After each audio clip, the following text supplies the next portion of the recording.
Hello friends, welcome to our YouTube channel तैयारी exam की। जिन लोगों ने अभी तक हमारे यूट्यूब चैनल को सब्सक्राइब नहीं किया है, सब्सक्राइब कर लें, बेल आइकन को प्रेस कर दें ताकि हमारे वीडियोज़ के अपडेट्स आपको समय समय पर मिलते रहें। ओके, तो आज हम कक्षा 10वीं की आप लोगों के सामने इतिहास का इकाई 3 लेकर आए हैं, जिस चैप्टर का नाम है हिंद चीन में राष्ट्रवादी आंदोलन का अभ्यास। प्रश्न पे आए हैं, उसका वस्तुनिष्ठ प्रश्न है का क्वेश्चन नंबर पहला है आप लोगों के पास, हिंद चीन क्षेत्र में कौन कौन से देश आते हैं। तो इसका उत्तर हो जाएगा, बुक में आप लोगों का होगा कंबोडिया, वियतनाम, लाओस। इसे याद रखने का एक ट्रिक है, आप लोग लवक लवक पढ़ोगे बायोलॉजी में, ठीक है। लवक ल से हो जाएगा आपका लाओस, व से हो गया वियतनाम और क से हो गया कंबोडिया, ठीक है। आइए हम लोग चलते हैं क्वेश्चन नंबर 2 पे। क्या है 2 है आप लोगों के पास, अंकोर वाट का मंदिर कहाँ स्थित है। तो इसका उत्तर हो जाएगा द कंबोडिया। हम फेयर के तौर पर बनाए हैं इसलिए 4 ऑप्शन नहीं लिखे हैं।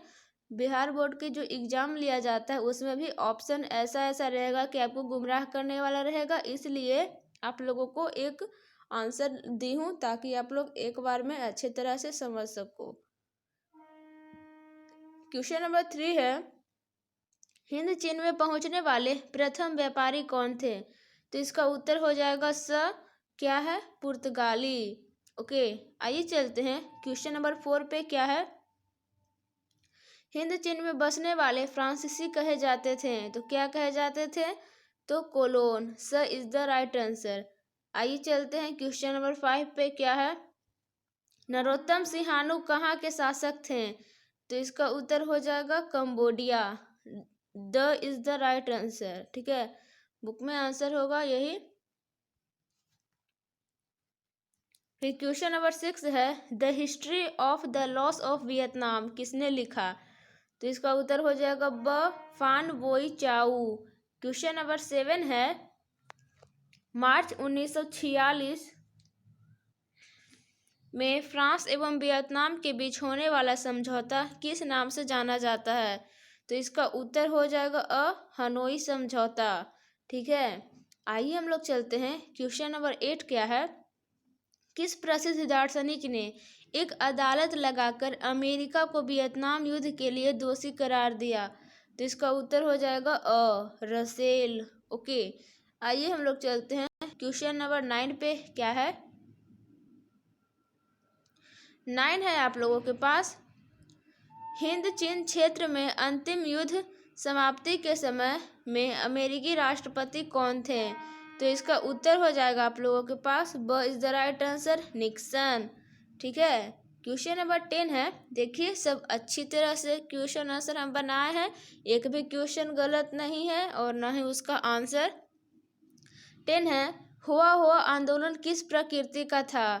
तो इसका उत्तर हो जाएगा क्रांतिकारी और धार्मिक, ठीक है। आइए अब हम लोग चलते हैं क्वेश्चन नंबर 11 पे। क्या है, रिक्त स्थानों को भरें का क्वेश्चन नंबर पहला है, 12वीं शताब्दी में राजा सूर्यवर्मा द्वितीय ने क्या, तो अंकोर वाट मंदिर का निर्माण करवाया था। ओके, आइए हम लोग चलते हैं क्वेश्चन नंबर 2 पे। क्या है, 2 है, जेनेवा समझौता 1954 समझौते ने पूरे वियतनाम को 2 हिस्सों में बांट दिया। तो कौन सा समझौता था, तो जेनेवा समझौता था जो कि 1954 में हुआ था, जो पूरे वियतनाम को 2 भागों में या 2 हिस्सों में बांट दिया, ठीक है। क्वेश्चन नंबर 3 है, हो ची मिन्ह का दूसरा नाम क्या था। तो न्यूगन आई क्योक। ओके, क्वेश्चन नंबर 4 है, दिएन वियन फू के युद्ध में फ्रांस बुरी तरह हार गए। ओके, क्वेश्चन नंबर 5 है, अनामी दल का संस्थापक कौन था। तो जुग्रन आई। ओके, जुग्रन आई था। फिर देखिए अति लघु उत्तरीय प्रश्न का क्वेश्चन नंबर पहला है, एक तरफा अनुबंध व्यवस्था क्या थी। ध्यान से समझिएगा, बहुत ही सब इम्पोर्टेंट क्वेश्चन है, इसी सबसे क्वेश्चन आता है एग्जाम में। तो उत्तर हो जाएगा, एक तरफा अनुबंध व्यवस्था वैसी व्यवस्था थी जिसमें बंधुआ मजदूरों को कोई अधिकार नहीं था, जबकि मालिक को असीमित अधिकार प्राप्त थे। ठीक है, आइए चलते हैं इसका क्वेश्चन नंबर 2 क्या है। 2 है आप लोगों के पास, बाओ दाई कौन था? तो इसका उत्तर हो जाएगा बाओ दाई पूर्व में अन्नाम का शासक था, बाद में फ्रांस के समर्थन से दक्षिणी वियतनाम का शासक बना। ठीक है, आइए चलते हैं क्वेश्चन नंबर 3 क्या है। 3 है हिंद चिन्ह का अर्थ क्या है? वीवीआई क्वेश्चन है, ध्यान से समझिएगा। तो उत्तर हो जाएगा हिंद चिन्ह का अर्थ उस प्रायद्वीपीय क्षेत्र से है जिसके अंतर्गत कौन कौन लाओस, कंबोडिया और वियतनाम आते हैं। लवक याद है ना, ल से लाओस, व से वियतनाम, क से कंबोडिया। ठीक है, एग्जाम में आपके पास बहुत सारे ऑप्शन रहेंगे जो आप लोगों को गुमराह कर देंगे, तो आप लोग भी खुद से ट्रिक बना सकते हैं कुछ। 4 है जिनेवा समझौता कब और किनके बीच हुआ? तो इसका उत्तर हो जाएगा वीआई क्वेश्चन है ये। जिनेवा समझौता 1954 ईस्वी उत्तरी वियतनाम और दक्षिणी वियतनाम के बीच हुआ। ठीक है, सिंपल सा आंसर है सभी। फिर देखिए 5 है हुआ आंदोलन की चर्चा करें। देखिए ये जो क्वेश्चन है वीवीआई क्वेश्चन है, बिहार बोर्ड मैट्रिक एग्जाम में आया था। ठीक है, और आते रहता है ये क्वेश्चन कि हुआ आंदोलन की चर्चा करें। तो उत्तर हो जाएगा हुआ आंदोलन बौद्ध धर्म से संबंधित आंदोलन था, जिसके नेता कौन थे? हुइन फू सो था। यह आंदोलन एक क्रांतिकारी आंदोलन था जो 1939 में हुआ था। ठीक है, आइए हम लोग चलते हैं अब क्वेश्चन नंबर 1 पे। लघु उत्तरीय प्रश्न का क्या है। हिंद चीन में फ्रांसीसी प्रसार का वर्णन करें। जिसका उत्तर हो जाएगा आप लोगों के पास 17वीं शताब्दी तक बड़ी संख्या में व्यापारियों के साथ ईसाई पादरी भी हिंद चीन पहुंचने लगे। 1862 ईस्वी में फ्रांस अपने सैन्य बल से अन्नाम पर अधिकार कर लिया और 1863 ईस्वी में कंबोडिया के साथ तोकिन पर भी अपना अधिकार कर लिया। इसी तरह 20वीं शताब्दी के आरंभ तक संपूर्ण हिंद चीन फ्रांस के अधीन हो गया। ओके, आइए चलते हैं क्वेश्चन नंबर 2 पे, जो कि वीवीआई क्वेश्चन है। देखिए लिख दिए हम वीवीआई। रासायनिक हथियारों एवं एजेंट ऑरेंज का वर्णन करें। इसे आप लोग ध्यान से देखिएगा, बहुत ही इजीली आपको समझ में आ जाएगा, बट आपको थोड़ा सा डेडिकेशन के साथ पढ़ना है और कुछ भी नहीं। देखिए इसका उत्तर क्या हो जाएगा। रासायनिक हथियारों तथा एजेंट ऑरेंज का उपयोग अमेरिका द्वारा 1964 में वियतनाम के विरुद्ध किया गया था।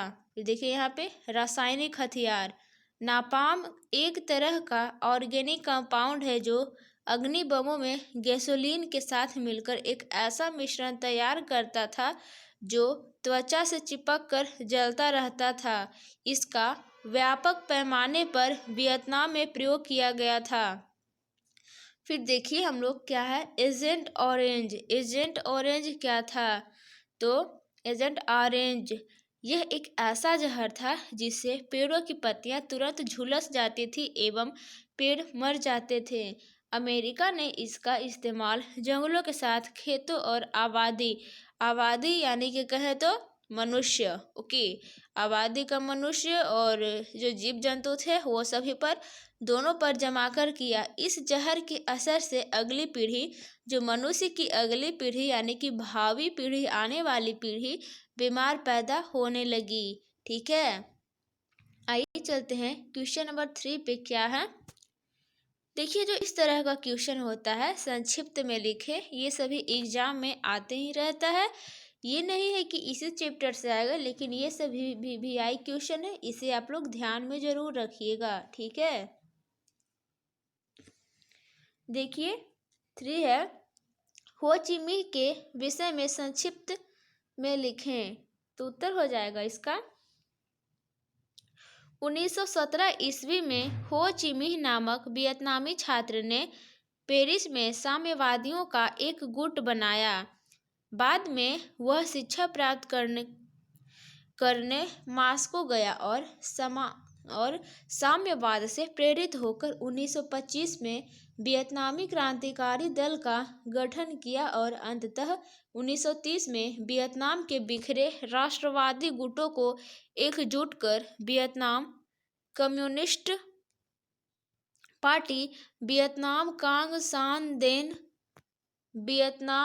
सान देंग की स्थापना की, जो उग्र विचारवादी थी। जिनेवा समझौता के बाद उत्तरी वियतनाम में हो ची मिन्ह की सरकार बनी। ओके, आइए हम लोग चलते हैं इसका क्वेश्चन नंबर 4 पे। क्या है? हो ची मिन्ह मार्ग क्या है, बतावे। उत्तर हो जाएगा हो ची मिन्ह मार्ग हनोई से चलकर लाओस कंबोडिया के सीमा क्षेत्र से गुजरता हुआ दक्षिणी वियतनाम तक जाता था, जिससे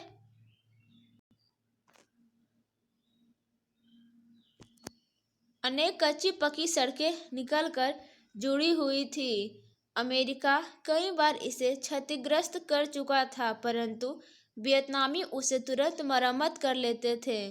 इस मार्ग पर नियंत्रण करने के उद्देश्य से अमेरिका लाओस और कंबोडिया पर आक्रमण कर दिया था, परंतु तीन तरफा संघर्ष में फंसकर उसे वापस होना पड़ा था।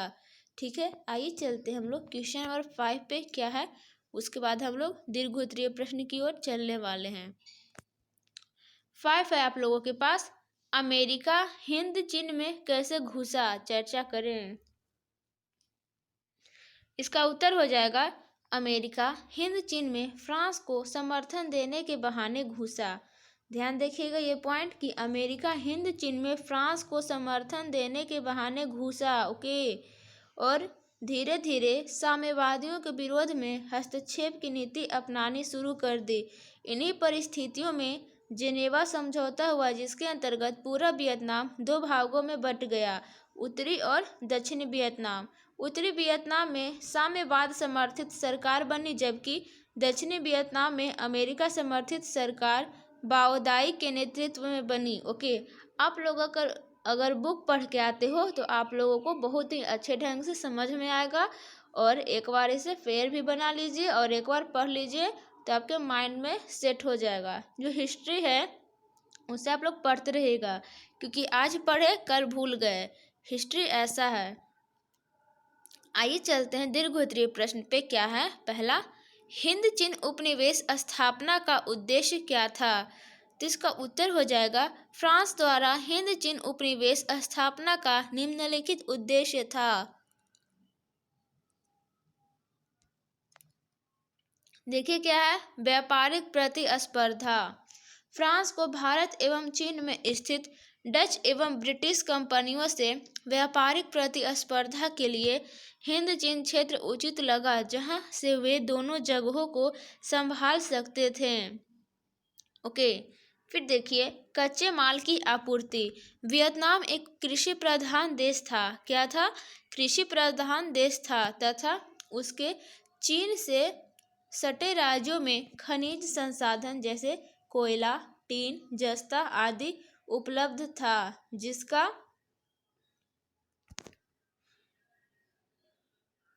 उपयोग फ्रांसीसी अपने उद्योगों में करना चाहते थे। फिर है असभ्य लोगों को सभ्य बनाना। फ्रांस द्वारा हिंद चीन में यूरोपीय सभ्यता का प्रचार प्रसार कर वहाँ के लोगों को सभ्य बनाना था।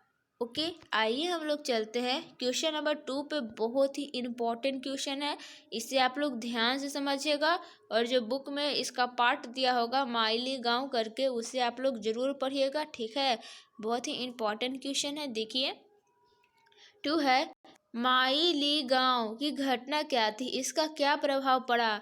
ध्यान से समझिएगा, तो बुक पढ़ने की भी जरूरत नहीं है, बस आपको डेडिकेशन के साथ पढ़ना है। देखिए उत्तर हो जाएगा दक्षिणी वियतनाम में माइली नामक गांव था। ओके, जहां के लोगों पर वियतकांग समर्थक होने के शक को लेकर अमेरिकी सेना ने पूरे गांव को घेर कर पुरुषों को मार दिया। ओके, फिर से देखते हैं यहाँ से।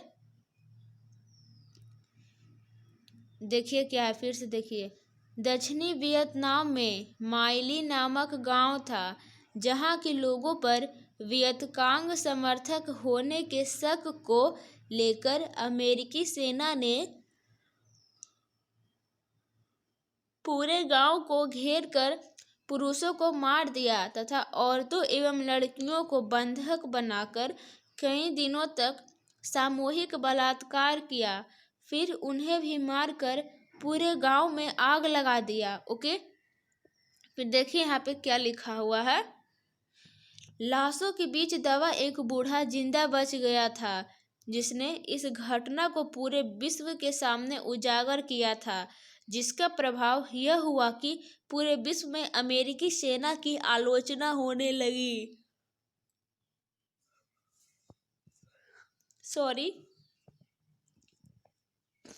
आलोचना होने लगी मतलब कि उसकी बुराई होने लगी कि अन्य देशों को कौन कहे। स्वयं अमेरिका में अमेरिकी सैनिकों की थू थू होने लगी। अमेरिकी राष्ट्रपति निक्सन की काफ़ी बदनामी हुई। उस समय के जो राष्ट्रपति थे उनका नाम निक्सन था, तो उनकी बदनामी हुई। अंतर्राष्ट्रीय दबाव बढ़ गया, जिसके कारण राष्ट्रपति निक्सन ने शांति स्थापित करने के लिए 5 सूत्रीय योजना की घोषणा की, जो इस प्रकार था। देखिए कौन कौन था।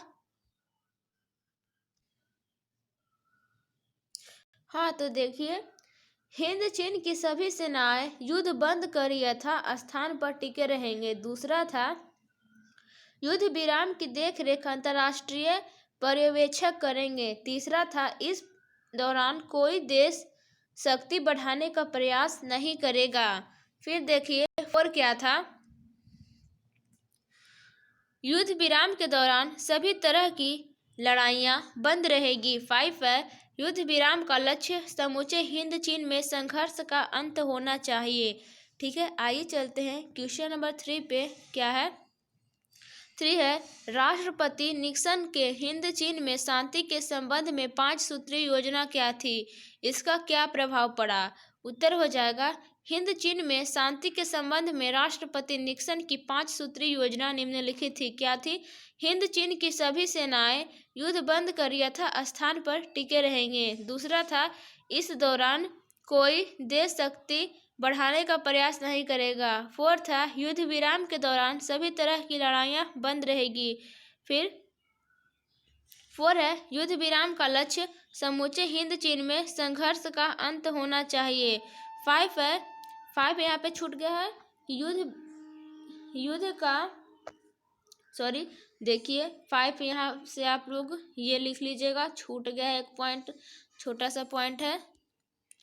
देखिए ये छूट गया है कि युद्ध विराम की देखरेख अंतर्राष्ट्रीय पर्यवेक्षक करेंगे। ओके, यहाँ पे आप लोग लिख लीजिएगा युद्ध विराम का देखरेख राष्ट्रीय पर्यवेक्षक करेंगे। यहाँ पे आप लोग एक लाइन लिख लीजिएगा। जल्दी जल्दी बना है इसलिए छूट गया है, कोई बात नहीं, आप लोग लिख लीजिएगा। फिर देखिए आगे, निक्सन के इस शांति प्रस्ताव को अस्वीकार कर दिया गया। अमेरिकी सेना ने पुनः बमबारी शुरू कर दी। 24 अक्टूबर 1972 ईस्वी को वियतकांग, उत्तरी वियतनाम, अमेरिका एवं दक्षिणी वियतनाम में समझौता तय हो गया, लेकिन दक्षिणी वियतनाम ने आपत्ति जताई और पुनः वार्ता के लिए आग्रह किया, लेकिन वियतकांग ने इसे अस्वीकार कर दिया। वार्ता बंद होने के बाद अमेरिकी सेना ने उत्तरी वियतनाम पर हिरोशिमा पर गिराए गए बम से भी ज़्यादा बम गिराए, जिससे पूरा वियतनाम ध्वस्त हो गया, लेकिन वियतनामी डटे रहे। अंततः 27 फरवरी 1973 ईस्वी को पेरिस में वियतनाम युद्ध की समाप्ति के समझौते पर हस्ताक्षर किए गए। समझौते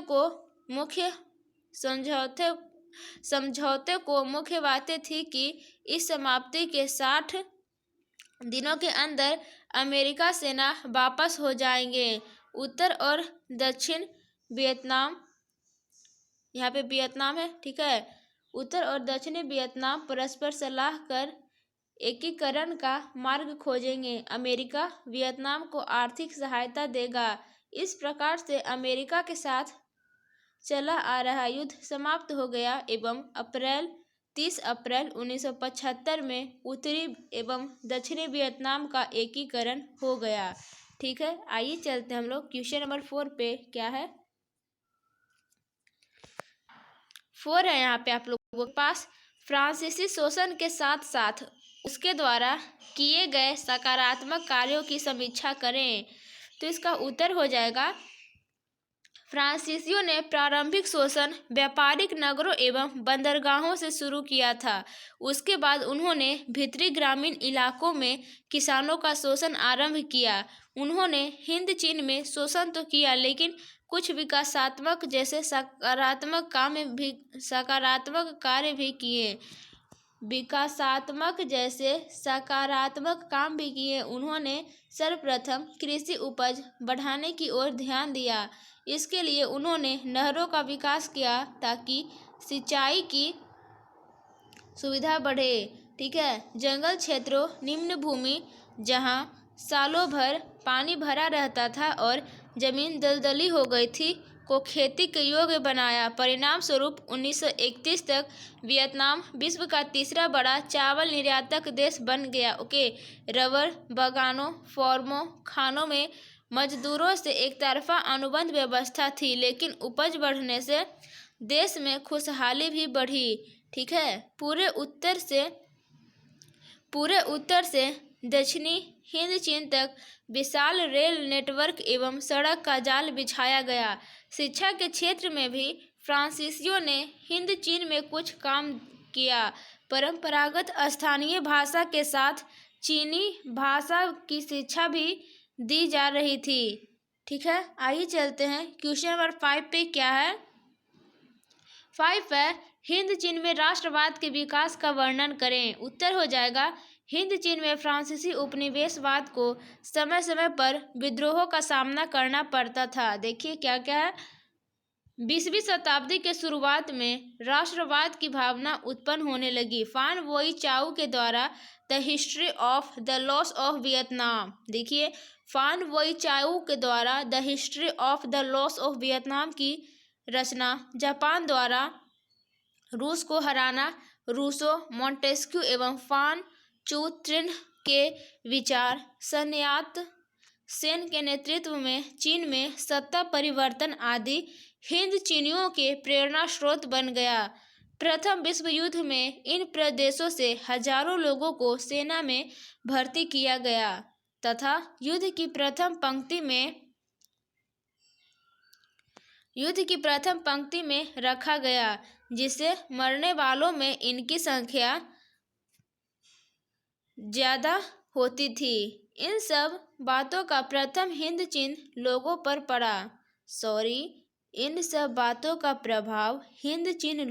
पड़ा। 1930 के मंदी में चावल, रबड़ आदि के दाम गिर गए, जिसके कारण बेरोजगारी बढ़ गई। यहाँ पे देखिए, जनता की हालत दयनीय हो जा रही थी। इस स्थिति से परेशान किसान साम्यवाद को अपना रहे थे और राष्ट्रवाद आंदोलन जोर पकड़ता जा रहा था। 1930 ईस्वी में हो ची मिन्ह ने बिखरे राष्ट्रवादी गुटों को एकजुट कर वियतनाम कम्युनिस्ट पार्टी की स्थापना की। फ्रांसीसी सरकार का रुख काफी तीव्र एवं क्रूर होता जा रहा था, जिसमें हजारों लोग मारे गए। इस प्रकार की स्थिति से हिंद चीन में राष्ट्रवाद की भावना पनपने लगी। वीडियो को यहीं पे एंड करते हैं। प्लीज़ आप लोग हमारे चैनल को सब्सक्राइब कर दें, क्योंकि सोशल साइंस से जितने भी रिलेटेड 5 सब्जेक्ट हैं सभी का मैं फेयर नोट्स प्रोवाइड करूँगी। साथ में साथ VVI क्वेश्चन भी बताऊँगी, जैसे इस वीडियो में बताई हूँ। ठीक है। तो प्लीज़ सब्सक्राइब कर लीजिए और ज़्यादा से ज़्यादा अपने दोस्तों में शेयर कीजिए। ठीक है। मिलते हैं अगले वीडियो में। तब तक के लिए bye bye, take care, thanks for watching this video, have a nice day.